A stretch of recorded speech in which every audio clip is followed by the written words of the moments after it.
Hola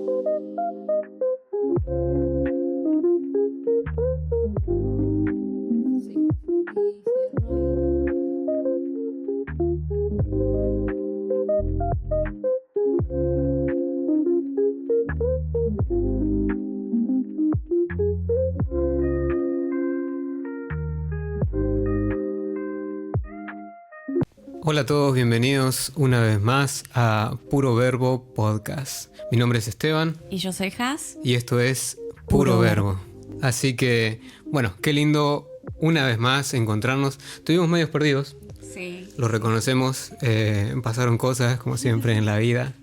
Pero eso es lo lindo también, ¿no? Que a veces en el transcurrir del tiempo, en el ir viviendo las cosas, uno también se va alimentando y va reflexionando, también descansando, que es sumamente importante para que no solamente las ideas fluyan, sino para, bueno, recibir de Dios lo que vamos a hablar constantemente, ¿no?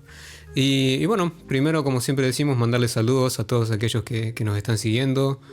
Pronto se van a venir más, Instagram, TikTok, cosas así, redes, sí, para que nos sigan viendo, recortes. Pero le agradecemos mucho a Dios por cada uno de sus comentarios. Así que díganos desde dónde están. Sí, desde dónde nos están viendo, si están tomando mate, qué hacen mientras nos miran.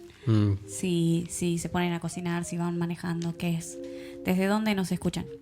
Y también queremos darle gracias a Diego, ¿no? Sí. Estamos acá en su estudio, a Laura también, su esposa, así que gracias por el lugar, por el espacio y por acompañarnos también. Séptima Frecuencia Estudios, los vamos a etiquetar, siempre lo etiquetamos y le decimos, así que es un honor estar acá. Sí. Así que, bueno, nada. Y vamos a comenzar. Hoy vamos a hacer algo cortito, esperamos. Nosotros tenemos fama de ser largueros. Sí. Y es verdad, sí. Somos muy largueros. Y además, que no estuvimos, siento que estamos un poco oxidados. Oxidados, pero como muy excitados, muy exacerbados por hablar. Sí, así que puede que nos juegue una mala pasada, pero que vamos sepan a tratar. Entender. Sí, vamos a tratar. Que tengan misericordia. En nuestro corazón estaba la intención de ser cortos. Sí. De que esto sea algo más sencillo, pero a la vez digo que sea bastante profundo, ¿no? Sencillo y profundo, queremos que sea esto. Así que, bueno, hoy tenemos algo que a mí, la verdad, me ha estado sacudiendo, y nos ha estado sacudiendo hace un tiempo. Y hoy titulamos este capítulo, este episodio, El Día de la Revelación, los ovnis y la fe. Así como escucharon.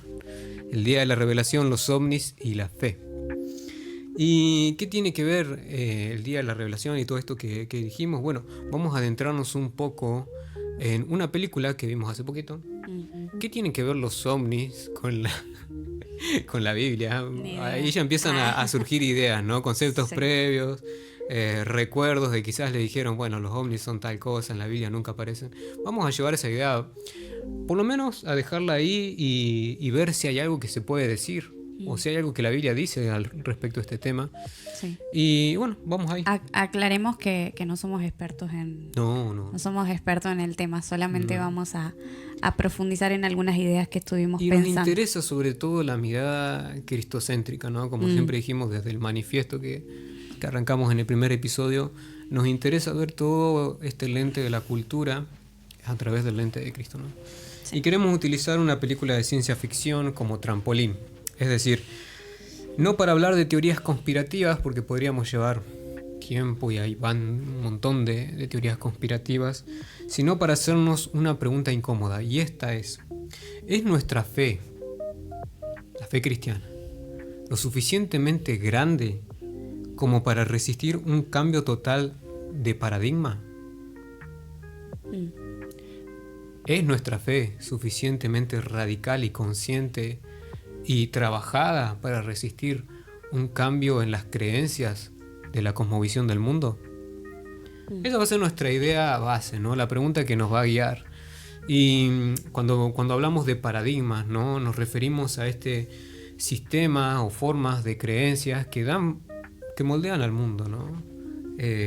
podemos nombrar un montón de paradigmas, ¿no? Yo que he estudiado esto es de los paradigmas humanistas hasta los paradigmas cientificistas, desde paradigmas sociológicos que se meten en nuestra cabeza. No sé, algunos de ellos son más locales, más regionales, y otros son más culturales, mucho más amplios, mucho más conocidos por el ser humano, ¿no? Un paradigma, por ejemplo, que vivimos hace poco es que un paradigma humano es que el ser humano tiene que nacer y morir, ¿no? Y en ese nacer y morir, los padres, o sea, los hijos tienen que enterrar a sus padres y bueno, como que esa es una ley, como un paradigma humano que se ha instaurado, por dar un ejemplo, ¿no? Pero ahora vamos a un paradigma mucho más fuerte, que tiene que ver con el plano de la fe. ¿Y qué pasaría si no estamos solos? Chan chan, sonido épico. O sonido tenebroso. Depende del oyente. Sí. ¿Y por qué hablamos de esto? Bueno, hace unos días fuimos al cine junto a Has, que hace mucho que no íbamos al cine, la verdad.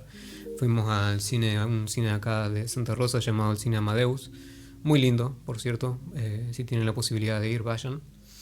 Y nos llamaba mucho la atención una película que se hizo famosa, por ahí podemos dejar imágenes por acá, que se llama El Día de la Revelación.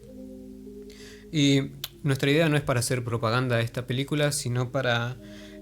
nos interesó sobre todo en el tráiler la cuestión religiosa, la cuestión de la fe, la sociedad y el impacto que tendría una revelación, por eso se llama el Día de la Revelación, de un secreto que tenga una magnitud totalmente para cambiar nuestra forma de pensar. Bien. Esta película está dirigida por Steven Spielberg, un cineasta muy, muy reconocido dentro del ámbito cinéfilo, que también ya ha hecho otros tipos de películas como Encuentro cercano al tercer tipo, o bueno, pueden recordar un montón de películas de Spielberg, es un muy buen director. Y se basa en la premisa de que hay vida extraterrestre, ¿no? Y hay una compañía que lo llaman como Dernox, que es de espionaje y de confidencialidad de esos archivos. Lo interesante de la película es que ya ni siquiera las presidencias se encargan de los documentos clasificados, sino que hay una compañía todo externa que trata de cuidar de que esos secretos no salgan a la luz. Bien. Esta compañía preserva toda la información. Medio que la película nos mete ahí de lleno en media res, como que ya la acción está pasando. Y nos presenta dos personajes. No sé si te acordás, amor. Sí. La mujer Margaret y Daniel Kerner, ¿no? Y estos, y no vamos a hacer spoiler de esto, son dos personajes principales quienes han sido, de alguna manera, tocados por la varita mágica. Sí. Y esta varita mágica es haber visto ovnis en su infancia o en algún momento de su vida. Y por lo tanto tienen el poder o la capacidad sobrenatural despertada en el último tiempo de entenderlos. Sí. Así que... Como que han sido dotados con ciertos regalos ahí divinos, sí, o alienígenas. Totalmente. No de este universo, no de este mundo. Y más allá de entrar en detalles ahí técnicos específicos de la película, toda la premisa de la película se basa en esta pregunta, ¿no? ¿Qué haría la humanidad si supiera cabalmente de que no estamos solos en la Tierra? ¿Qué haría la humanidad, no? Entonces toda la trama, todos los giros de la película están alrededor de esa pregunta, ¿no? Y ahí es donde entra la fe. Ahí es donde entra la fe, ¿no? Porque no lo toma desde un lado tan político-militar, no lo toma de un lado tan cultural, sino de un lado más sociológico y más de la religión, religioso, ¿no? Y ahí está este personaje que es la novia de Daniel, que es Jane, otro personaje secundario, pero que ahí va deslumbrando toda la trama. Que esta chica Jane es una ex monja, ¿sería? Sí. Una monja que dejó la fe, pero que tiene un lazo con una monja y bueno, se llevan bien, les hace preguntas. Jane se entera de los secretos, de que hay ovnis, ve todos los documentos y subterráneamente, más allá de las formas de acción que hay en la película y de suspenso, subterráneamente el dilema se instala. Y hay diálogos con esta monja en donde se puede ver si realmente la fe está preparada para tener este tipo de conversaciones, de ver que Dios hizo a otras criaturas por fuera de este mundo que también tienen conciencia, que también hablan y que también están de alguna manera interactuando en la humanidad. Sí, de hecho en algún punto la peli plantea esto de vamos a revelar porque la humanidad tiene derecho a saber que no somos los únicos y tiene derecho a saber que todo esto se ha estado ocultando por alguien que quiere controlar en algún punto la verdad, ¿no? Alguien externo a nosotros y que no nos quiere decir las cosas como son. Y ella se plantea, en un principio Jane tiene miedo porque dice, sí, ¿qué va a pasar de nosotros? O sea, ¿qué vamos a hacer? Es como la respuesta más lógica, de hecho, más lógica y natural, el temor, ¿no? Estamos preparados para esto. Por antonomasia tiene miedo a lo desconocido. ¿No? Sí, se resiste. Incluso ahora, y creo que no sé si es propaganda política o cuestiones así, Donald Trump, perdón, me quedé pensando en Donald Trump dice que hoy juega ahí en sus redes como que va a desclasificar archivos, ¿no? Entonces está como todo medio caldeado y cada cierto tiempo aparecen de vuelta, sí, ¿no? Que van a sacar archivos y bueno, nunca pasa o no sé, queda ahí. Yo me anoté algunas frases, amor, que si querés las podemos ir vislumbrando y para ver un poquito de lo que estamos hablando, ¿no? Jane le dice a Daniel cuando le muestra todos estos archivos, dice, vas a crear deidades, ¿no? Como que la llegada de los ovnis y estas formas que tienen ellos de introducirse en la sociedad va a crear deidades y la gente va a querer adorarlo, ¿no? Y cambiar la historia y la forma de concebir el mundo. Otra frase que me anoté, pero en referencia a Dios, como que cuando vengan los aliens, todo el concepto de Dios o la idea de Dios se va a ver como tambaleante, ¿no? Se va a tambalear. Y dice Jane, Dios es quien une todas las civilizaciones. Claro, ¿qué pasa si hay otras divinidades? Claro. Ese es el punto. Ese paradigma se empieza a derrumbar entonces, ¿no? Es una idea moral, ¿no? Sobre todo de Dios, ¿no? Y esto hay un montón de filósofos que lo han hablado, de que si no tuviéramos la conciencia de que hay un Dios, un ser supremo, en realidad cada uno estaría haciendo cualquier cosa. Exacto. Porque la conciencia no existiría o porque no tendríamos una orden moral dentro de nosotros de que nos diga qué es lo bueno y qué es lo malo. ¿No?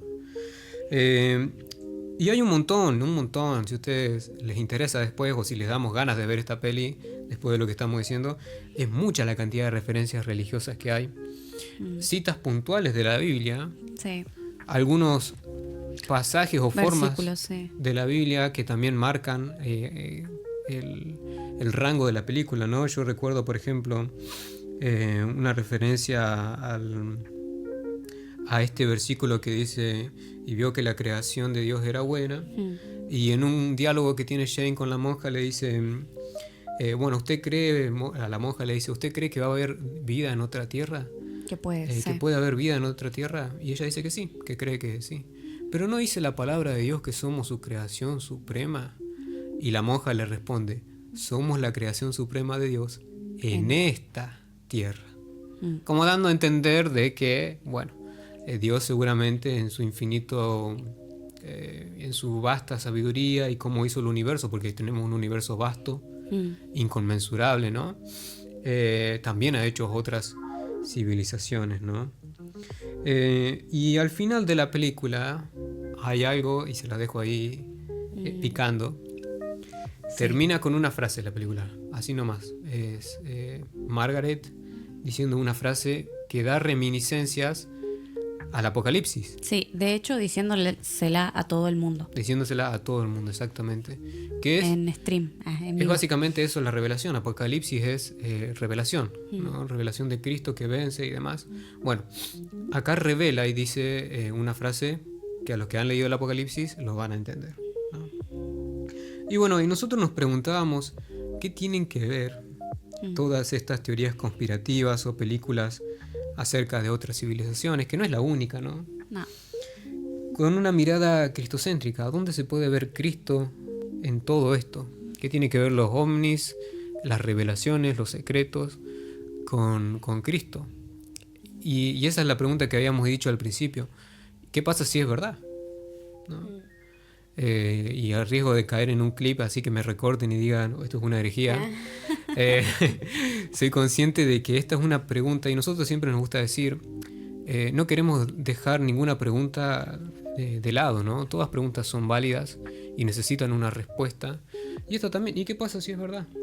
¿No? ¿Qué pasa si aparecen unos tipos ahí en los canales y dicen, yo soy un ovni, yo creé la Biblia, yo hice todo lo que ustedes dicen que es Dios, y se rebelan? Y bueno, ¿qué hacemos ahí? ¿Cuál es la respuesta cristocéntrica? ¿Cuál es la respuesta de los cristianos? Por eso decimos, nuestra fe está realmente arraigada, fundamentada para tener comentarios acerca de esto. Para sostenerse. Y como nosotros venimos hablando hace un tiempo de los yo soy, quiero que me acompañen a un yo soy que es quizás el primero de todos, ¿no? Dentro de la gama. Se dice más tarde dentro del libro de Juan, pero es el que da existencia a todo lo demás, ¿no? Así es. Hay un yo soy que no es rutilante, que no tiene los epítetos, los títulos que tienen las otras formas de yo soy, pero que explica toda la vida humana en la Tierra, por fuera de la Tierra y hasta incluso una posible vida extraterrestre, ¿no? Y eso se encuentra en Juan 8:58. Así que si me acompañan, ¿vos, amor, querés decir algo? No. Bueno. No, creo que es como mencionabas, es el yo soy que nos explica un poco a cada uno de nosotros, ¿no? Y que también, y que Jesús viene a reafirmarlo, ¿no? Eso creo que es lo más reconfortante para el cristiano hoy. Y para el cristiano, si se llega a encontrar con todas estas posibilidades que hablamos de otros seres que se revelan o lo que sea, yo soy, que lo haya dicho Jesús, es eso lo que sostiene nuestra fe, ¿no es cierto? Y se los leo acá. Arranca desde el 8:53, si quieren, dice: ¿Eres tú, le hablan los fariseos, ¿no? ¿Eres tú acaso mayor que nuestro padre Abraham, el cual murió? Y los profetas murieron. ¿Quién te haces a ti mismo? Jesús responde: si yo me glorifico a mí mismo, mi gloria nada es. Mi Padre es el que me glorifica, el que vosotros decís que es vuestro Dios. Pero ustedes no le conocen, mas yo le conozco. Y si dijera que no le conozco, sería mentiroso como vosotros. Pero le conozco y guardo su palabra. Abraham, vuestro padre, se gozó de que había de ver mi día, y lo vio, y se gozó. Entonces los judíos le dijeron: ¿aún no tenés 50 años y viste a Abraham? Siempre me causa risa los diálogos de los judíos. Jesús le dijo, y esto es lo importante: de cierto les digo, que antes de que Abraham fuese, yo soy. Tomaron entonces piedras para arrojárselas, pero Jesús se escondió y salió del templo, y atravesando por medio de ellos, se fue. ¡Wow! Flashero. Yo creo que la gente que no entiende el contexto se va a perder mucho de la riqueza de esto que Jesús dijo, ¿no? Si uno se queda en una lectura superficial, dice, bueno, dijo yo soy nomás. ¿Por qué lo querían apedrear y matar? Bueno, básicamente es porque quien sea que se proclamara como el yo soy, que si recordamos en Éxodo, es la forma en la que Dios se presenta a Moisés, claro. Yo soy, a través de la zarza, nadie podía proclamarse de la forma en que Dios se proclamaba a sí mismo, el yo soy, ¿no? Y Jesús lo hace. Sí, por eso también vemos la respuesta inmediatamente violenta de parte de los judíos, sí. Porque y también, claro, había una ley que prohibía, o sea, nadie se podía llamar yo soy a sí mismo, nadie se podía autoproclamar o autonombrar como hijo de Dios o como Dios mismo, porque una de las cosas interesantes que vemos es que Jesús está diciendo yo soy Dios, ¿no? Yo soy el Dios encarnado en esta tierra y estoy caminando entre ustedes.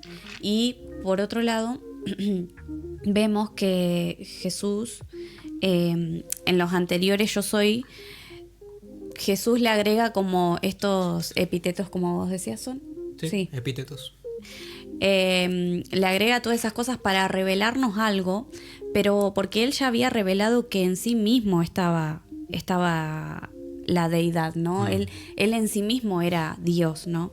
Y este yo soy, que es el nombre de Dios, ¿no? O la identidad de Dios, o la esencia de Dios, no sé cómo lo podemos nombrar, pero es la forma en la que Dios se presenta a Moisés para que vaya a liberar el pueblo, ¿no? Y dice, cuando vayas a sacar a los israelitas, diles que te envía el yo soy. Sí. Para los que son más, le gustan los términos y demás, esto se conoce como la seidad de Dios, ¿no? El que es preexistente a todas las cosas, ¿no? Ya, este yo soy en el hebreo es Yahweh, Sí. ¿no? Entonces me interesa mucho la gramática acá porque es un sustantivo propio, es un nombre, pero a la vez es un verbo, ¿no? Deriva directamente de un verbo. El verbo. Esto lo hace único, es un nombre con significado verbal. Y esto en la mentalidad semita era muy interesante, ¿no? Porque cuando vos conocías el nombre de la persona, ya le podías sacar como la ficha, ya podías saber, lo podías agarrar, lo podías como tener entidad y saber lo que es. En cambio, el yo soy es algo permanente, no se puede agarrar, no se puede limitar. Por eso es tan sorprendente la declaración de Jesús, porque está declarándose como Dios, primeramente como ya hemos dicho, pero también como la persona o la forma que jamás nadie podrá contenerla, ¿no? Como aquel que tiene autosuficiencia por sí solo, ¿no? Y esto es algo sumamente importante, ¿no? Sí. La autosuficiencia, ¿no? Que proviene de sí mismo, que todo lo que hace sale de él y que en sí mismo tiene toda la capacidad de ser y hacer por su voluntad. Así es. Una de las preguntas que siempre me hacía desde chico, y bueno, ¿quién creó a Dios? ¿Viste? Como que claro, nosotros tenemos la mentalidad típica. humana, Sí. y porque todos no salimos de un repollo, ¿no? Salimos de la panza de nuestra madre, y hay cosas que pasan antes, y todo va con un ciclo, ¿no? Y bueno, y cuando queremos pensar en forma humana, la existencia de Dios, y ahí entra en un cortocircuito en nuestra mente. Sí. Porque en realidad Dios no tiene principio ni final. Por eso, y después lo vamos a decir, ¿no? Y no me quiero adelantar, Él es el principio y el final. Sí, es el principio y el final. Y quiero leerte un par de versículos para fundamentar esto, ¿no?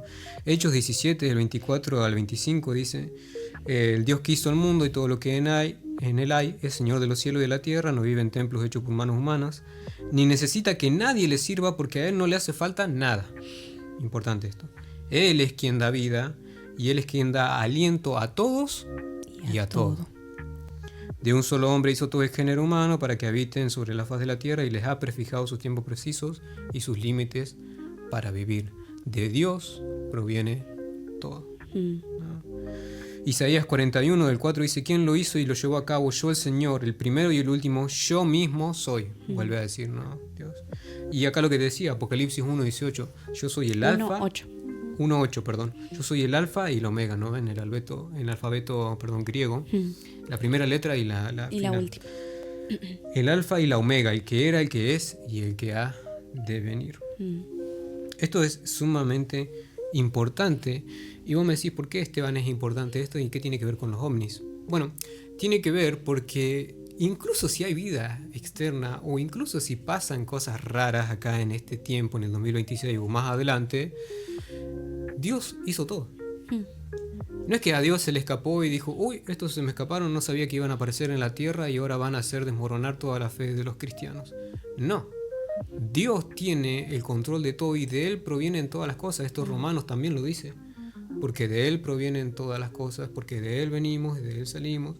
Y para Él. Todo, y para Él somos. Todo proviene de Dios, ¿no? Y creo que esto es importante recalcar, ¿no? Porque incluso en esto de los ovnis y todas estas teorías conspirativas que existen, es bueno recalcar y tener esto fundamentado, ¿no? Dios es el Dios de todas las cosas, ¿no? Y que creo que el corazón del Evangelio no radica en darnos explicaciones continuamente a nosotros. Aunque nosotros queramos las explicaciones, ¿no? El corazón del Evangelio radica, y sobre todo el día de revelación, radica en que Cristo venció. radica en que nosotros tenemos que conocer de Cristo, radica en que la vida de Cristo se tiene que ver expresada a través de nosotros y no radica en teorías conspirativas. Me encanta si se quiere, paralelismo que podemos encontrar con la película y la Biblia, que la película se llama El Día de la Revelación, ¿no? Y gira en torno a revelar secretos o misterios, cosas que la gente común, normal, no conoce y que una empresa está ocultando acerca de otros seres diferentes a nosotros, ¿no? Pero en la Biblia, el día de la revelación o el día del juicio o la revelación en sí misma es Cristo gobernando la tierra. Es que veamos plenamente al Hijo de Dios, que veamos plenamente al Hijo de Dios haciendo lo que vino a hacer, consumando lo que Él fue siempre a hacer, ¿no? Como desde el principio hasta el fin. Y creo que eso es interesante porque si, como vos mencionabas, si en algún momento llegan a aparecer este tipo de seres o lo que sea, o diferentes formas de vida en la Tierra, nosotros sabemos que no importa porque quien gobierna es Cristo. Y como cristianos incluso hoy sabemos que Jesús ya está gobernando sobre todo. Sí, y vos sabés que hay mucha gente que se enreda con estas cosas. O sea, ustedes podrán ver, capaz que en las películas yankee aparece mucho, pero quizás alguno conoce a un vecino o demás, que se enredan las cuestiones estas de fanatismo acerca de ovnis, acerca de pies grandes, acerca de no sé, el hombre lobo, los reptilianos. Si hablamos de acá, de la Argentina, sí, los reptilianos, si hablamos acá en la Argentina, en La Pampa, no sé, en ¿cómo es? En un montón de leyendas locales que aparecen, ¿no? Y hace un tiempo veíamos un apologista cristiano que me gustó, ¿no? Porque si incluso podemos pensar en algo que la Biblia habla de ovnis, podemos pensar en Ezequiel, ¿no? Un apologista cristiano hablaba de que Ezequiel vio un querubín y la forma en que tenía de retratar a un querubín era en la forma en la que él vivía, o sea, en el marco de referencias que él tenía en esa época y en ese contexto. Y si ustedes van a Ezequiel, él lo describe como que, bueno, era un carro que tenía colores, tenía ruedas, que tenía luces brillantes. Metal. Nosotros, si nos aparece algo así, tendríamos nuestro marco de referencia y diríamos, bueno, vi un ovni. Claro. ¿No? Y al final era un querubín, ¿viste? Era un ángel. Pero esa es la cuestión, ¿no? Si uno quiere ir por cuestiones secundarias de la Biblia, las va a encontrar. Si uno puede ir por interpretaciones de la Biblia, las va a encontrar también. Sí. Porque en esto creo que mucha gente se ha ido, ¿no? Por la tangente y con el lenguaje que tenía ahí Ezequiel también, él reflexionaba sobre esto. Y cuando la gente se va por esta tangente, vuelvo a retomar la idea, termina haciendo lo que el enemigo quiere que hagamos, que es desviar nuestra atención de Cristo. Y este apologista decía, bueno, yo no sé si hay seres extraterrestres o si hay personas más allá, pero si esas cosas logran desviar mi atención de vivir una vida consagrada para Cristo, de tener mis afectos bien ordenados, de tener mis prioridades claras en el reino de Dios, de que mi vida se vuelca en ansiedad, en miedo, en temor, en qué va a pasar, entonces Satanás hizo su trabajo y ganó. Y ahí es donde la fe de los cristianos se empieza a desmoronar. Porque Satanás, y esto a todos los espectadores que nos van a ver, se los digo, Satanás, si logra desviar tu atención de Cristo, ya está ganando. Ni siquiera tiene que aparecerte con cosas raras, con demonios, con cosas en tu casa, con simplemente con que nos distraigamos en un TikTok o en estas teorías conspirativas, Satanás va ganando su parte, ¿no? Y ahí es donde el núcleo del evangelio tiene que volver a emerger. La cruz, la autosuficiencia de Cristo, ¿no? Me gusta hablar en este tiempo de un evangelio de plenitud, ¿no? Y en contrario del evangelio de la carencia, ¿no? Si hablamos desde el evangelio de la carencia y Dios no me reveló esto, o Dios no me dijo esto, o Dios no me dio esta palabra, o siempre pensando desde la carencia, ¿no? Y cuando hablamos desde la plenitud, hablamos lo que realmente la palabra dice. Dice, en Él tenemos todas las bendiciones espirituales. Sí. Él es su palabra, Él es la vida, el camino, la vida, Entonces, y la verdad, está todo en Cristo. Ahora, que nosotros estemos atentos a escucharlo y a verlo es otra cuestión. ¿No? Pero todo está revelado en Cristo. En algún punto es que Cristo sea suficiente para nosotros. Amén. A veces en nuestra humanidad solemos caer en esto de, bueno, necesito a Cristo y esto más. Para ser pleno, para ser feliz, para estar seguro, para no tener miedo. Bueno, necesito a Cristo y me voy a ir con temas heavy, pero para que me entiendan el punto. Necesito a Cristo y tener salud. Si no, ¿quién me asegura que yo voy a poder estar bien para mi familia? Necesito a Cristo y lograr mis metas personales o mis sueños. Entonces necesito a Cristo y necesito ser mamá. Yo no podría vivir solamente o no podría ser feliz si no cumplo con ese sueño que tengo de pequeña, ¿no? Entonces es como que en algún punto ese es se acerca mucho más al evangelio de la carencia que el evangelio de la plenitud, en el cual Cristo ya nos dio todo en él. Y Cristo llena todo. Y Cristo llena todo, ¿no? Y me encanta esto de decir, lo mejor que Dios pudo darnos, ya nos lo dio. Amén. Y es Cristo. O sea, el mejor regalo que vos le pediste al Señor, Él ya te lo dio. Vos no sabías que se llamaba Cristo, yo no sabía que se llamaba Cristo, pero cuando Él se revela nos damos cuenta que es lo mejor que nos podía pasar. Y que cuando Él lo llena todo, como decimos, porque de verdad lo llena todo, no es como una cuestión teórica, como teorizamos. Una proposición, claro, sí, como un concepto. Exacto.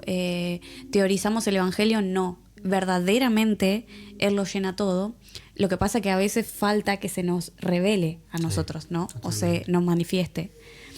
Y quiero cerrar con este versículo que amplía muy bien este panorama de todo lo que hemos hablado, ¿no? Deuteronomio 29:20 dice, 29:29, perdón. El Señor nuestro Dios tiene secretos que nadie conoce. Chan. No se nos pedirá cuenta de ellos. O sea, Dios no nos va a decir, bueno, ¿y ustedes por qué no averiguaron sobre los ovnis o aquellas cosas que yo les dejé ahí escondidas? Nada, no nos va a pedir eso. Sin embargo, nosotros y nuestros hijos somos responsables por siempre de todo lo que se nos ha revelado. ¿A fin de qué? O sea, ¿para qué? Claro. Acá está el propósito. De que obedezcamos todas las condiciones de estas instrucciones, ¿no? Ahí Moisés le hablaba al pueblo, ¿no? Y volvía a repetirle las cosas que ya sabían. Y les recalcaba esto, ¿no? Dios no nos va a pedir cuentas sobre las cosas que Él quiere guardarlas, porque es Dios y así Él lo hace, ¿no? No se nos va a pedir cuentas sobre esos. Ahora, lo que ya se nos reveló, que encima es bastante y nos cuesta llevarlo a cabo, somos responsables de eso. Somos responsables de que Cristo se manifieste en nuestra vida, sí. Somos responsables de buscar la presencia de Cristo, sí. Somos responsables de ser llenos totalmente de la llenura del Espíritu Santo, sí, totalmente. Somos responsables de predicar el Evangelio. Somos responsables de dar defensa del Evangelio también. Somos responsables. Sí, así es. Finalmente la película la utilizamos como un ejercicio mental, ¿no? Nos hace preguntar si mañana el cielo se llena de luces, de naves, de cosas raras, si vienen personas o entes a hablar, ¿se caería la fe cristiana? Y la respuesta es no, no se caería. Las mismas preguntas se hacían antes, ¿no? Bueno, cuando empiezan a perseguir a los cristianos se va a caer la fe cristiana porque son re poquito. No se cayó la fe ni las iglesias. Cuando venga la pandemia se van a caer los templos, los momentos de iglesia. Tampoco se cayó la fe. No. Todo sigue incrementándose y esto es para gloria de Dios. Porque el Evangelio es para gloria de Dios, ¿no? Y nuestra fe no está basada en que seamos los únicos del universo o de las teorías conspirativas.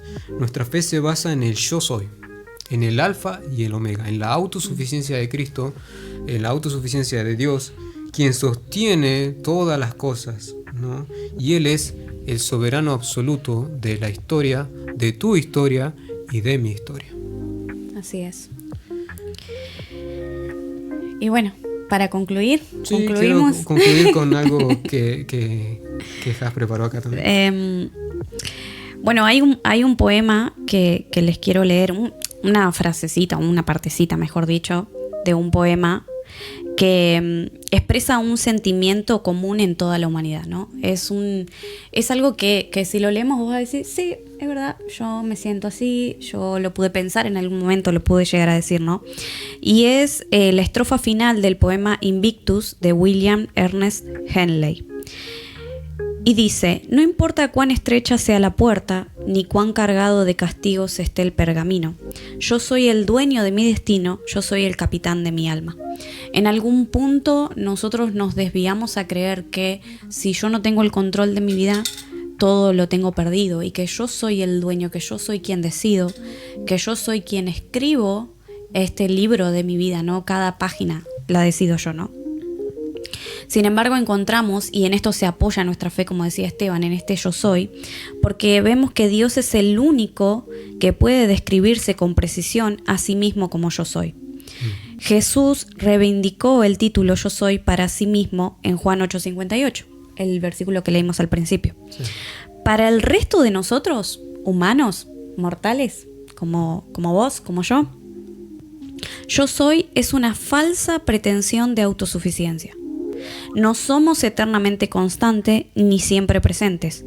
Nuestra única esperanza es abandonar las pretensiones de nuestra propia soberanía y suficiencia y ponernos en manos de la misericordia del verdadero yo soy. Dios es el verdadero yo soy. En ese yo soy, en esa esencia y en ese siempre presente, el alfa y el omega, es que se apoya nuestra fe. Por eso, en algún punto queremos animarte. Si hoy no está descansando tu fe en este ser supremo, soberano, que está gobernando sobre toda la creación, tu vida y la mía, queremos animarte a eso. Él no cambia, nunca deja de ser. No es hombre para mentir, ni hijo de hombre para arrepentirse, dice la palabra. Entonces lo que Él ha dicho lo cumplirá, ¿no? Y por eso sabemos que Él es el alfa y el omega, el que era, el que es y el que ha de venir. Totalmente. Amén. Bueno, esto ha sido todo. Una vez más, les agradecemos su compañía. Y bueno, nos vemos la próxima. Esto ha sido Puro Verbo. Nos vemos.